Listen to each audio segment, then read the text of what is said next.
लोकशाहीचा बुलंद आवाज, रिपब्लिकन वार्ता, महाराष्ट्र।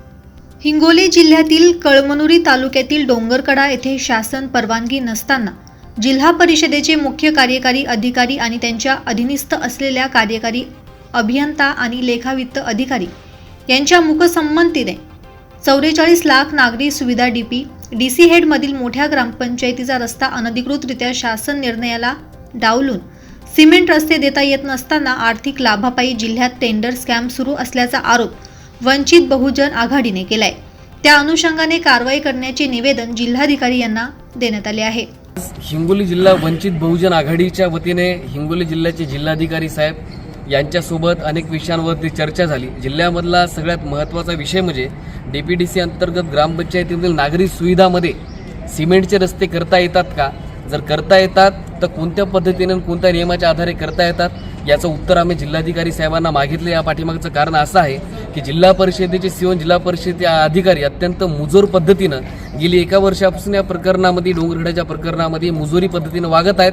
त्याच्या अनेक तक्रारी देऊन सुद्धा आम्हाला गेली माहिती अधिकारमध्ये सुद्धा नागरी सुविधामध्ये सिमेंट रस्ते करता येतात का किंवा नाही करता येत याचं हो किंवा नाही मध्ये सुद्धा उत्तर हिंगोलीच्या जिल्हा परिषदेच्या मुख्य कार्यकारी अधिकारी यांनी दिलेलं नाही। हिंगोली जिल्ह्यामध्ये मॅनेज टेंडर स्कॅम म्हणजे प्रत्येक गेली 3 वर्षामध्ये प्रत्येक टेंडरमध्ये जे मॅनेजमेंट संबंधित अधिकारी व टेंडर लावणारे लोक करत आहेत त्या बाबतीत जिल्हाधिकारी कार्यालय हिंगोली जिल्हाधिकारी साहेबांना वंचित बहुजन आघाडी जिल्ह्याच्या वतीने निवेदन देण्यात आलेलं आहे। याच्यामध्ये एकाच आयबी ॲड्रेसहून टेंडर भरणे, 3 एजन्सींना गेली 3 वर्षामध्ये नागरी सुविधेमध्ये टेंडर देणे म्हणजे इतर कोणत्याही होतकरू इंजिनियरला किंवा होतकरू व्यक्तींना कोणतंही टेंडर हिंगोली जिल्ह्यामध्ये दिल्या जात नाही।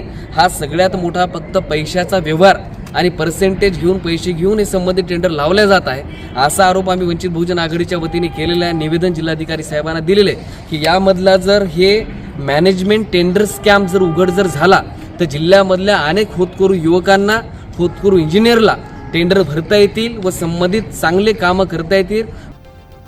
जिल्हाधिकारी यांना निवेदन देताना वंचित बहुजन आघाडीचे हिंगोली जिल्हा कार्याध्यक्ष राजकुमार इंगोले, जिल्हा महासचिव सिद्धोधन गायकवाड, युवा आघाडी जिल्हाध्यक्ष योगेश नरवाडे, कळमनुरी तालुका अध्यक्ष राजू कांबळे, रोहन पंडित, संतोष इंगोले, बबलू पोघे, बापूराव महाजन, दादाराव खंदारे आणि इतर पदाधिकारी व कार्यकर्ते उपस्थित होते। रिपब्लिकन वार्ता Maharashtra वृत्तवाहिनीसाठी Marathwada उपसंपादक Akbar Shah. Subscribe now and press the bell icon. Never miss an update.